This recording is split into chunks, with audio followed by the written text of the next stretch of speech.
toujours fidèle à Étienne Tshisekedi, notre père politique, et toujours fidèle à l'incarnation d'Étienne Tshisekedi, qui est le président Félix Tshisekedi,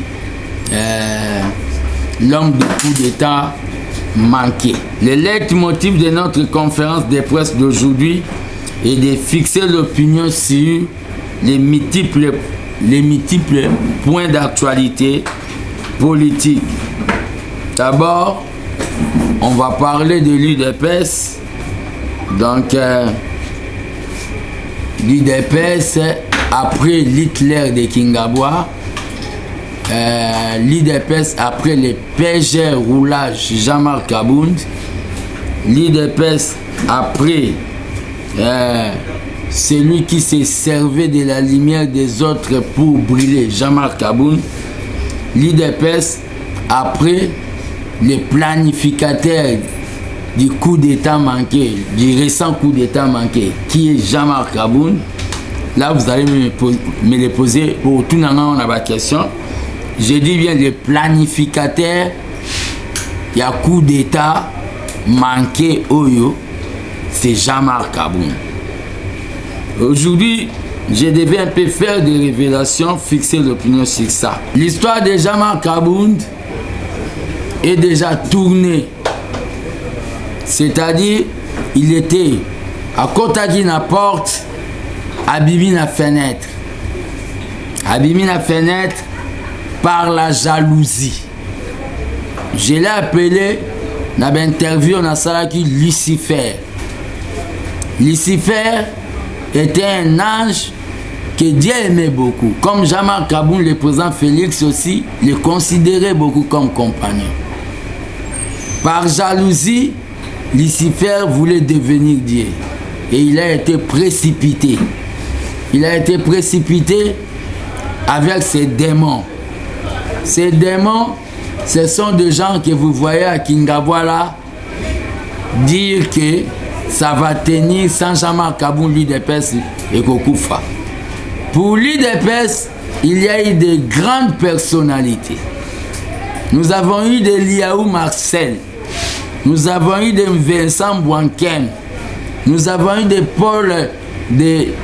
Paul Bandom, nous avons eu de Birindwa, nous avons eu un homme fort à l'UDPS qu'on appelait Paul Capita. Lui, on l'appelait même Dauphin. Mais ces hommes sont passés. Il y a eu l'époque de Fatih, de Jean-Marc Kabound et des fils Mouko. Nous aussi, nous allons passer. C'est-à-dire, Bissope Tokoleka. L'UDPS, c'est comme un arbre. Et ça, le quoi, c'était Makase Kokweya, Yasika et Kobota. Ça fait un peu Mikolo Ebele na sala ba émission na teni. Oh, babenga ka communément Bazonkion. J'étais trop en veste parce que Nabanda Kola ta teni parce que l'étoile na combat pour instaurer la démocratie. Quand nous avons instauré la démocratie, la passation civilisée au Salamaki, en 2019, là aussi, nous avons la parenthèse pour nous battre Kingakacho Bakwa qui nous ont donné cadeau. Kabila avait lu Mobutu à comprendre que devant le vent de l'ouragan, mur ou pas mur tombe. Fatih avec ses lieutenants fils Mko, ils sont prêts que je marche. Président Loba qui est tous prêts, sur tout l'ongioté au tambour ne bembenation. Tenez le réseau pour vous dire que il y a eu coup d'État dans ces pays. Coup d'État qu'on veut désactualiser, Baniba qui sa page. Coup d'État, oh Baniba comme ça projet. Coup d'État planifié, Singama Tembe, donc ils ont battu et belé, Naba jardinier à cité de l'Oya. Coup d'État, je suis en tenue comme gardien du temple de la démocratie. Pour réveiller les combattants que plan Yamabe Salamaki. Plan Yamabe Salamaki, vous avez vu, Balinga va réussir plan na bango. Comment va dire que Bakinois baza bato du jour. Baluka, ils nous ont imposé la misère. Tous à bato du jour pour tous s'occuper de mingi na libumu. On allait être surpris. Tous en COP et le président de la République renversé. La démocratie, tout le monde a passé. Oh, tout le monde est là, torti. Un groupe de poutistes, un groupe de gens, bah, sous Kozong, ça marche en arrière. Monsieur François Béa, quand vous voyez sa famille, ceux qui vont la famille n'est pas l'obate, c'est que la famille connaît quelque chose. Monsieur François Béa, les Rwandais là dans l'ambé, tout le monde sait que je deviendrai aussi président. C'est pour cela sa femme garde silence et sa famille garde silence. Bon, mon a ba folie, moi nanae a comme ça ba folie neti ba zanga mobutu ba folie neti ba les enfants de dignitaires.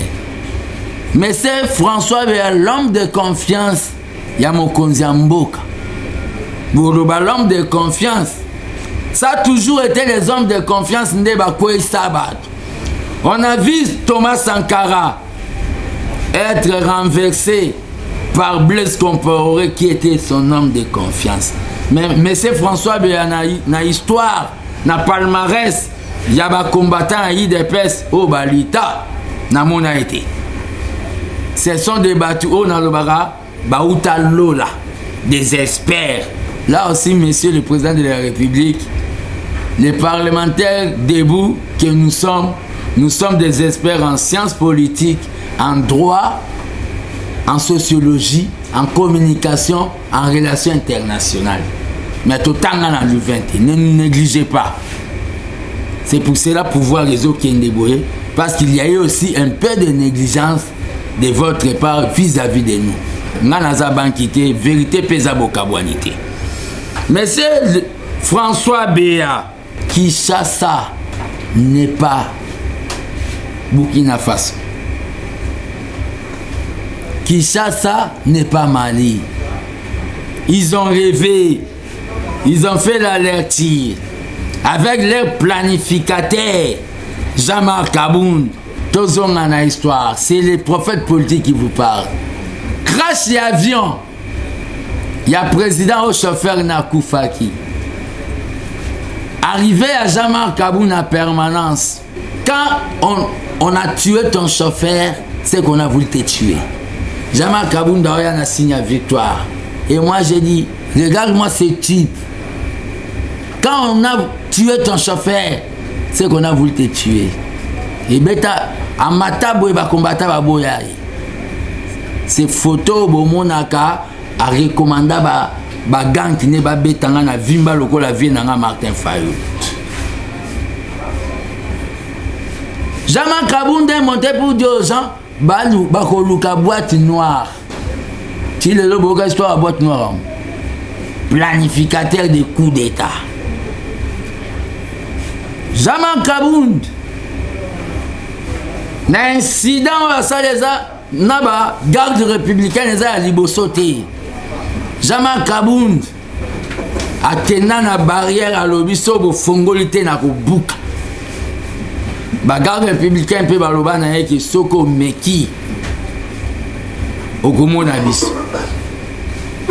Ayeko ça l'incident na ba garde républicaine oyatindi ba bandi na ye ba menacer garde républicaine. Calcul na bango ya nini. Pourquoi je l'appelle planificateur? Ce qui ndenge basalaki yana ndenge ba garde républicaine ba fachaki président côté lié ba mo ba garde républicain ba olinga ba lobaki tala civil pas pour chez bétail. Premier calcul. Jean-Marc Aboun qui a perdu son fils entre guillemets mais qui n'a pas abandonné l'IDPS. Mais pour avoir perdu une télévision écran plasma, Oh, il y a moi, ça dit théâtre de Kingabwa.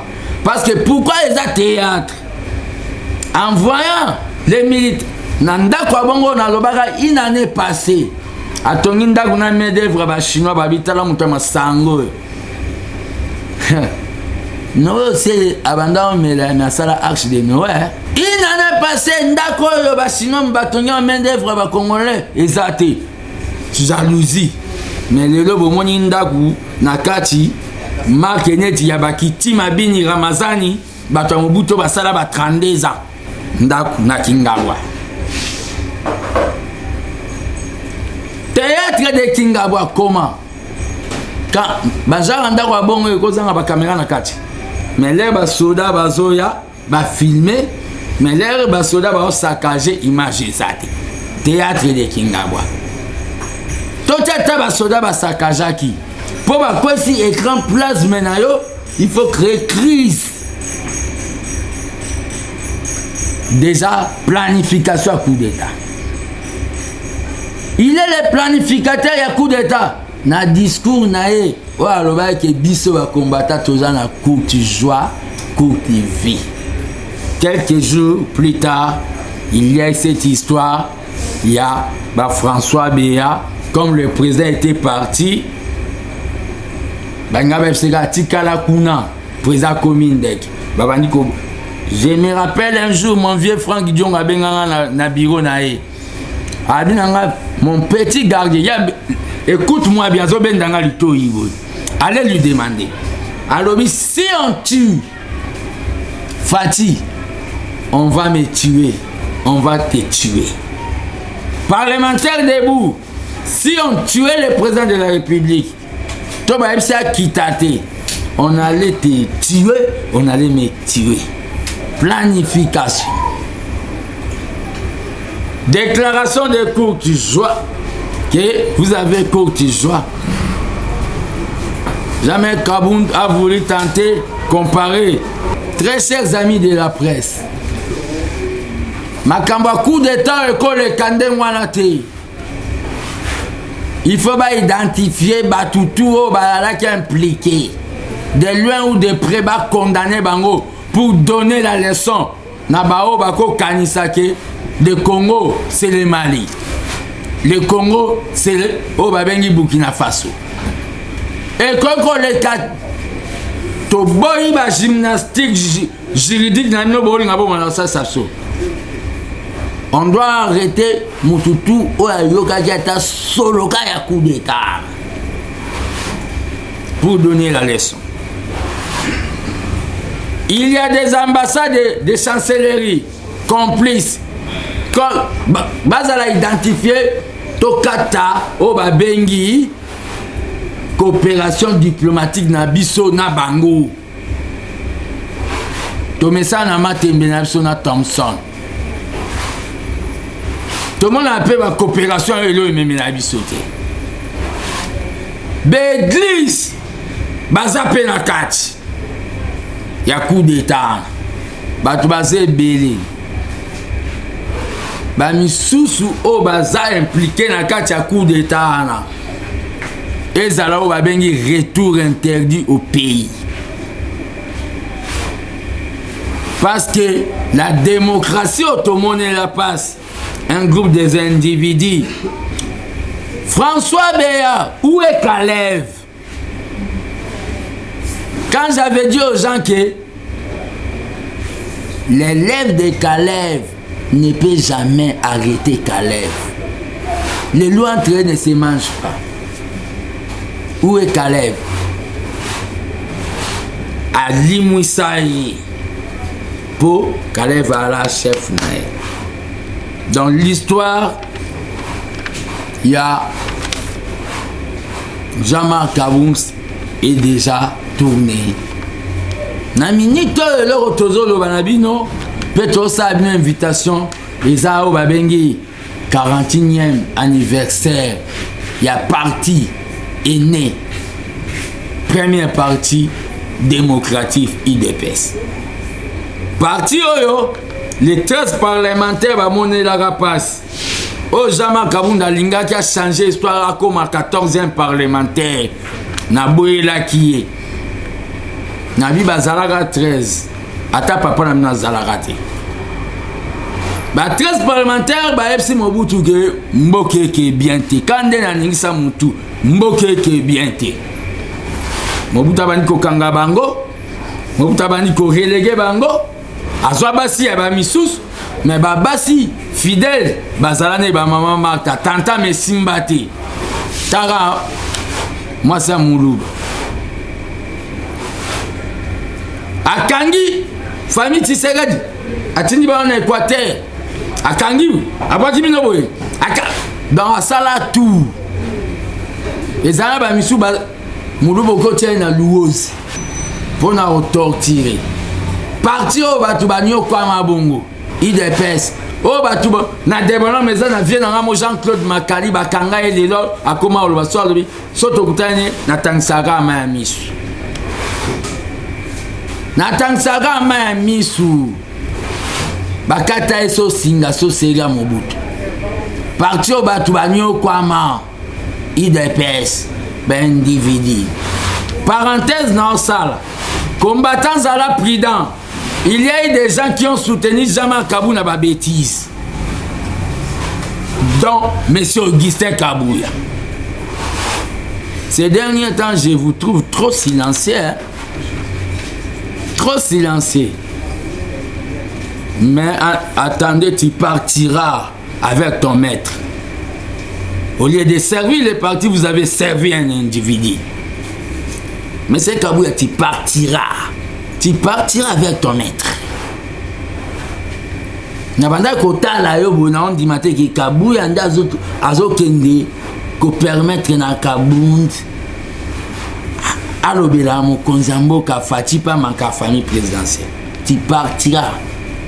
D'abord, vous avez démontré votre incompétence notoire. Un parti présidentiel sans chaîne de télévision, un parti présidentiel sans carte des membres. Donc, nous avons besoin d'un secrétaire général, technocrate, bureaucrate, administratif. Un secrétaire général qui va donner l'IDPS des chaînes de télévision dans chaque fédération. Un secrétaire général qui va donner à l'IDPS une imprimerie ultra moderne pour sa visibilité.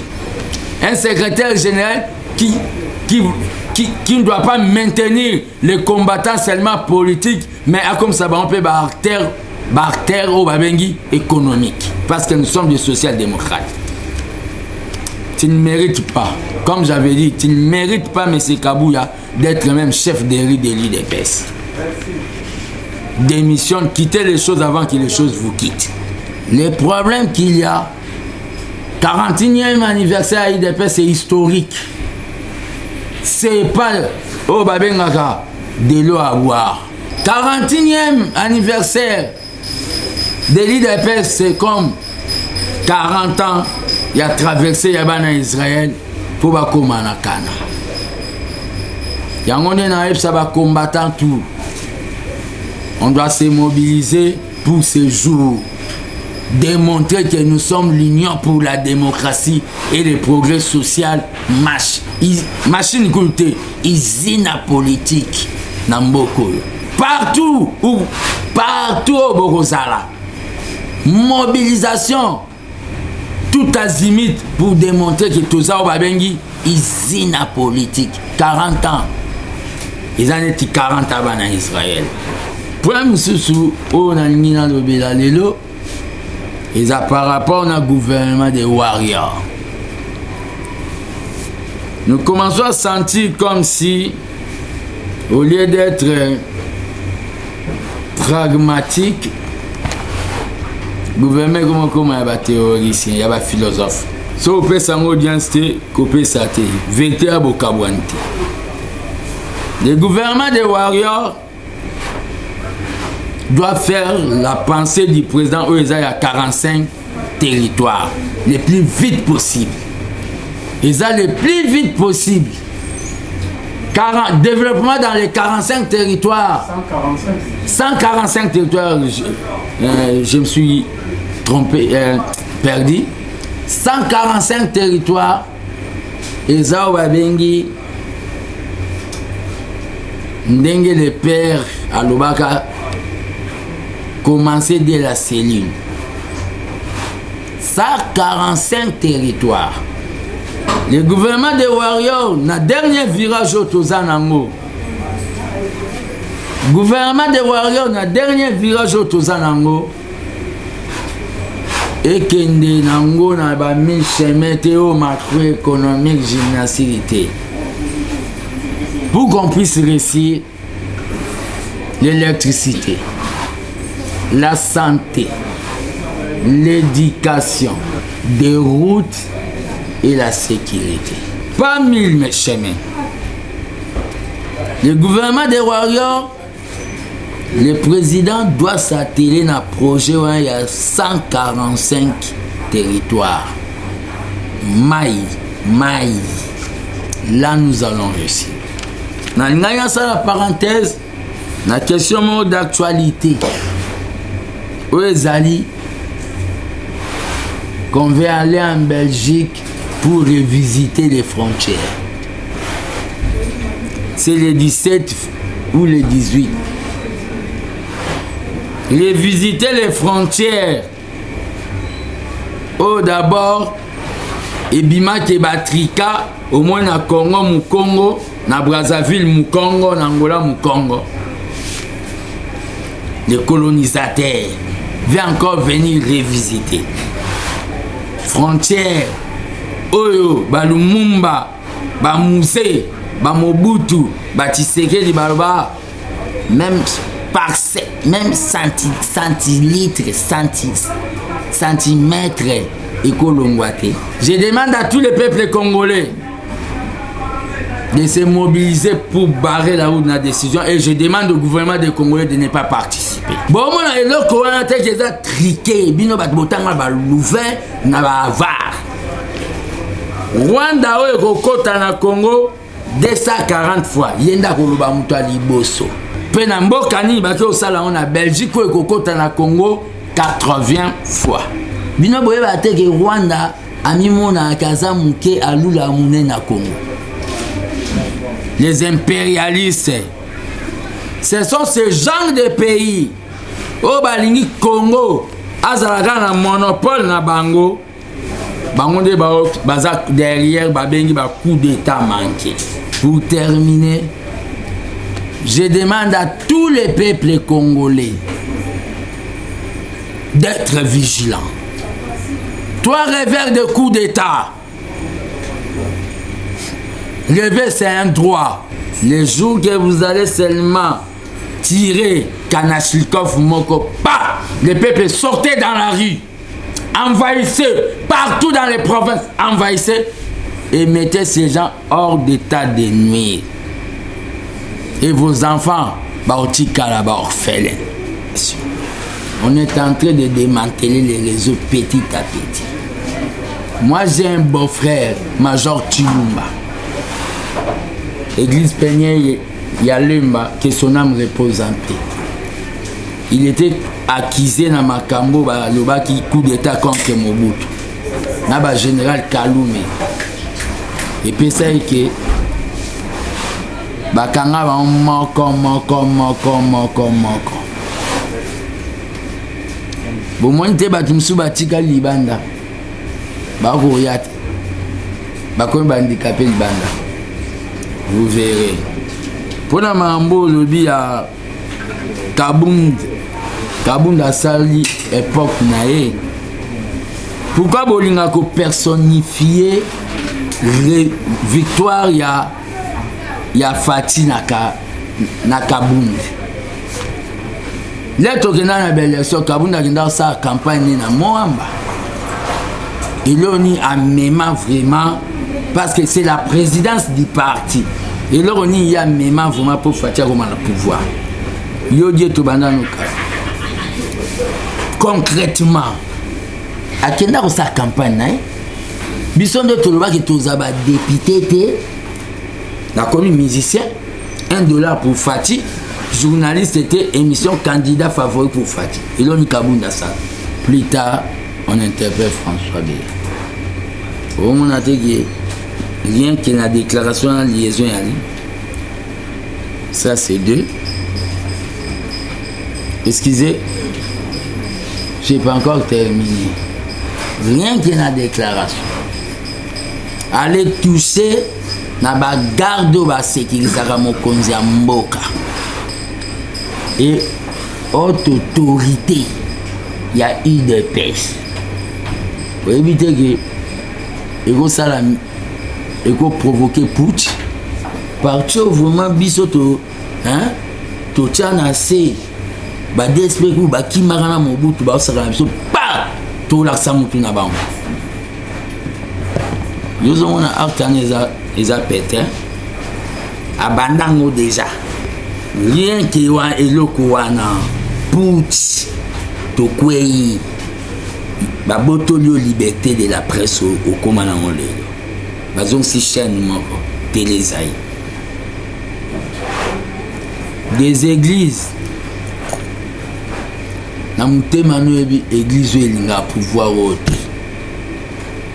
Oyo complota église o ba kambi nango ba gardien de l'église ba comment ba traverser Brazzaville pour ba kende solo la mambo politique contre pouvoir. Il évite que quelques pays européens dans la Belgique oyo bazo linga ba kende bazo autorisé ba kende kovanda pour ba revisiter ba frontière Rwanda koloba mutu liboso biso to loba 10e. Ils ont vraiment à l'aise na pouvoir oyo elingaka et privatiser Congo so Congo lingi sola na Chine pas ba créer des problèmes. Le col ensemble sala biso pour na bango. La diplomatie président ça moi suis un combattant de la liberté. So babo pesanga visa Belgique non yate. Question sous oyo des warriors. Qu'est-ce que je demande au gouvernement? Ba ministre babima ba bureau climatisé. Tout ça attend on peut m'assister. Pragmatisme. Moi j'ai vu au Cuba un ministre Che Guevara alors par exemple à Katabilanga yakana sika. Moi j'ai vu un président de la République pour la sa peuple va construire Thomas Sankara moi zo bête abri qui n'en est mystique. On a des ministres des séminaires de renforcement des capacités, des séminaires, des ateliers. On n'a pas besoin de ces ministres. Eshima, votre magazine qui bat au rythme de l'actualité. Une réponse à vos besoins en information, un éclairage dans divers domaines. Impartial, documenté, instructif. Eshima, au cœur de l'info. En exclusivité, édition spéciale Inspection Générale des Finances. Jules Alinguete Key, les shérifs des finances publiques. Jamais dans l'histoire de cette institution, 34 ans durant, l'opinion nationale et internationale n'avait autant parlé de l'IGF. En près d'un an et demi, le shérif des finances publiques, avec le concours de ses différentes brigades, a enchaîné des audits et des contrôles des finances et des biens publics, des enquêtes, inspections, vérifications, contre-vérifications et des surveillances de toutes les opérations financières, tant en recettes qu'en dépenses, du pouvoir central, des provinces et des entités territoriales décentralisées, ainsi que des organismes ou entreprises de toute nature. Et Shima Magazine fait un coup de projecteur sur les actions d'un homme qui a révolutionné un service jusqu'hier inconnu du grand public. Expert comptable agréé, spécialiste en fiscalité et expert en matière du climat des affaires, l'homme qui supervise et coordonne le programme ponctuel des missions de l'IGF connaît tous les rouages des finances publiques. Retrouvez également l'interview exclusive au travers du micro de Thierry Kambundi. L'impact des missions de contrôle et d'encadrement sur la trésorerie de l'État et ses entités. Des témoignages largement concordants et des avis crédibles des mandataires publics et des gouverneurs de province. Fifi Masuka, gouverneur intérimaire de la province du Lualaba, ministre provincial des Finances Lualaba, le ministre provincial du budget Lualaba, Lambert Mende Omalanga, PCA des lignes maritimes congolaises, DG Lucien Ekofo de la SONAS et Gabin Loubipa de l'OCC. En 1 an et demi, l'inspecteur général des finances, chef de service Jules Alinguete Key, s'est investi en tant qu'instrument de contrôle des finances publiques pour implémenter la bonne gouvernance à tous les niveaux des institutions du pays. Focus. Barnabé Mwakadi Mwamba accompagne la vision de Félix Tshisekedi dans la maximisation accrue des recettes. Nation. Le nouveau siège de la SENSAP, inauguré par le président de la République, accompagné du chef des missions de la Caisse et du ministre de la Fonction publique. Interview de Claude Ibolanki et Colomba, coordonnateur du mécanisme national de suivi de l'accord cadre d'Addis Abeba. Force de patriotes, Honoré Mvula, une montée plus que réaliste en politique. Découverte. De la chronique musicale au journalisme politique, Marius Muunga, une conversion réussie. Retrouvez l'intégralité du magazine Eshima dans les kiosques. Eshima Magazine, un nouveau standard d'information.